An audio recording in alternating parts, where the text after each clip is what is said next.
Hello friends, ఎలా ఉన్నారు? कैसे हो? This is Raju Birla, yo watching Raju Birla YouTube channel. నేను వచ్చేసి అసలు యాక్చువల్లీ రియాక్ట్ అవ్వద్దు అనుకున్నా, బట్ రియాక్ట్ అవ్వక తప్పట్లేదు. ఏంటంటే మన ప్రాబ్లం ఏంటంటే ఈ బెట్టింగ్ యాప్స్ గురించి అన్వేషణ చేస్తున్న రచ్చ. అంటే రచ్చ అని ఎందుకన్నా అంటే అది రచ్చనే, మామూలుగా కూడా చెప్పొచ్చు. అది బాగా కావాలని రచ్చ చేస్తున్నారు. ఎందుకంటే వాళ్ళమ్మల్ని వీళ్ళమ్మల్ని గలీజ్గా మాట్లాడతాం. 100% తప్పది, అట్లా మాట్లాడద్దు కదా. అసలు ఈ బెట్టింగ్ యాప్స్ బ్యాన్ గురించి ఫస్ట్ స్టార్ట్ చేసింది రామాబాయి గారు. ఆ రామాబాయి కానీ పాప మాడికి తెలియట్లేదు. ఏదో సొమ్ము ఎక్కడిది సోకకూడదు అన్నట్టు ఆడి పేరు ఉంటే ఆడ స్టార్ట్ చేసిన పని ఈడు పేరు తెచ్చుకుంటుండు. పేరేం తెచ్చుకుంటలేడు, మందిని అందరినీ గలీజ్ చేస్తుండు. అట్లా తిట్టద్దు. ఎందుకంటే బేసిక్ గా అన్వేషణ అది ఎందుకని 100K ఫాలోవర్స్ ఉన్నప్పటి నుంచి నేను సబ్స్క్రైబ్ చేసిన. అప్పటి నుంచి నేను సబ్స్క్రైబర్ని.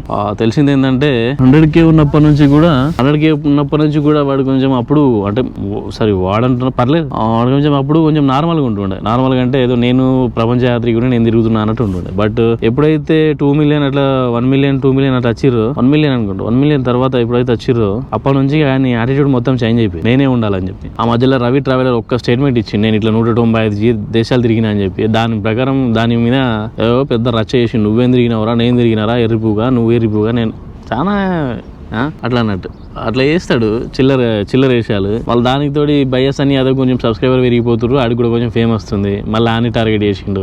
వాడి మధ్యలో స్టార్టింగ్ కూడా ఎక్కడి నుంచి స్టార్ట్ అయిందో మనకు అనవసరం, కానీ ఎవడు ఫేమ్ అయితే వాడితో స్టార్ట్ చేస్తాడు. ఇప్పుడు విఆర్ రాజా, వాడికి ఎక్కువ వ్యూస్ వస్తాయి. అంటే తిరిగి అతను చెప్పిన వీడియోలో నేను చూసినంటే అతను ఆవేదన కనిపిస్తుంది. అంటే నేను తిరిగి చెప్పితే కూడా అంతగానం చెప్పలేను, నువ్వు ఒక్క దగ్గర కూర్చొని అంతగానం ఎలా చెప్తున్నావురా అని చెప్పి వాడిని క్వశ్చన్ ఇస్తుండు. అది ఇండైరెక్ట్ క్వశ్చన్.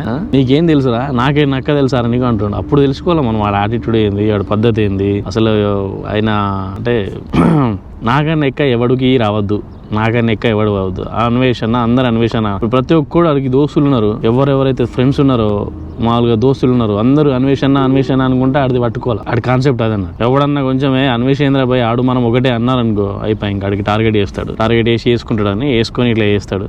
నాకు మెయిన్ బాధ విషయం ఏంటంటే ఆడు అన్ని బూతులు తిట్టినా అన్ని చెప్పినా కూడా కొంతమంది చాలా మంది సపోర్ట్ గా పెడుతున్నారు. అంటే ఒక్క వ్యక్తిని దూషించేటప్పుడు మనం ఆలోచించాలి కదా, వాడు ఏంది, వాడి వ్యవస్థ ఏంది, అట్లా ఎందుకు అంటుండు అనాల్సిన అవసరం ఏంది. సరే బెట్టింగ్ యాప్లు వేసిండు, ఓకే, లీగల్కి వెళ్ళిపోవచ్చు కదా, లీగల్ వెళ్ళిపోయారు కదా, కేసులు అయినాయి, అన్నీ అయిపోయినాయి. మళ్ళీ వాళ్ళ అమ్మల్ని వాళ్ళ అక్కల్ని, ఇంతకుముందు బయస్ అని అదని కూడా వాళ్ళ అమ్మని ఏంద్రా అసలు బుద్ధని ఉందా. మళ్ళీ రీసెంట్లీ ఒక లేడీతోని ఐ డోంట్ నో కాన్ఫిడెన్స్ అయ్యిందా, బట్ నేను యూట్యూబ్ లో చూసిన. అది మాట్లాడుతున్నప్పుడు నువ్వు ఎందుకట్లా అమ్మాయిని తిడతావని అడుగుతా ఏమంటాడు, నా గుద్దలో గడ్డలు ఉన్నాయి, నేను ఇట్టనే మాట్లాడతా, నేను చేసేది రాక్షసులతోటి పోరాటం చేస్తున్నా అంటుండు. సరే చెయ్యి, నీ గుద్దల గడ్డలు ఉంటే అది నీ మట్టుకుండాలి కదా. నీ మీద మంది మీద కోపం చూపిస్తే ఎవరు ఊరుకుంటారు?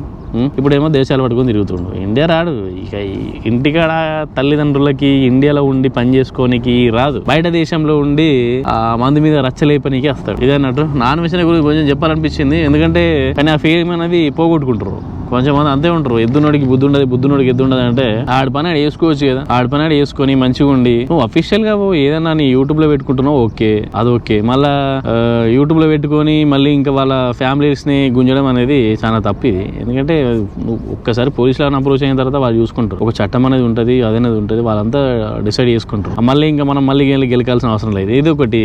రామాబాయి ఆడి ఎంత కామాంధుడు అంటే అబ్బాబా, అదేదో అల్లు అర్జున్ గురించి మామూలుగా రానా గురించి వీళ్ళు బెట్టింగ్ యాప్లు వేస్తారు అని చెప్పి వీడియో పెడితే, అన్నా నువ్వు వాళ్ళు పిల్లల దగ్గర పడుకొని కూడా టైం లేదట అన్న, నువ్వు పెట్టిన భయానికి అంటుండే. అరే మీరు ఇద్దరు ఎవర్రా భయ్, వాళ్ళు సెలబ్రిటీస్, ఎటు కూడా సోషల్ మీడియా ఉందని చెప్పి ఏదంటే అది మాట్లాడతారు. మాట్లాడే ముందు ఆలోచించాలి. వాళ్ళు సెలబ్రిటీస్, వాళ్ళకన్నా ఒక లైఫ్ ఉంటుంది. పిల్లల దగ్గర పడుకొని కూడా భయపడుతున్నావు అంటున్నావా, నువ్వు మాత్రం మంచిగా పడుకుంటున్నావా అని అడుగుతున్నావు. నీకెందుకు రావన్నీ, ఎవడి పిల్లల దగ్గర పడుకుని నీకెందుకు? మూసుకొని ఉండాలి రామాబాయి. చేసుకోవాలా, ఎంత వరకు చేయనో అంతవరకు చేయాలి. మరి మితిమీరు చేస్తే జనాలకు ఎలా చిరాకు అనిపిస్తుంది. నేను కూడా నీ ఫాలో అవ్వను, నేను ఫాలో చేసినాను. కానీ కొన్ని వర్డ్స్ ఉన్నప్పుడు నాకు ఏమనిపిస్తుంది, మరీ ఇంత సోదినాల్సిన అవసరం ఏంద్రా మాకు, మరీ ఇంత చీపి ఎందుకు మాట్లాడుతున్నా అనిపిస్తుంది. అట్లా కొంచెం తగ్గించుకుంటే మంచిది అనుకుంటున్నా. ఏదో నాకు చెప్పాలనిపించింది చెప్పిన. Okay guys, if you like this video please the like button and తెలుసుగా సబ్స్క్రైబ్ చేయండి. Thank you for watching this video.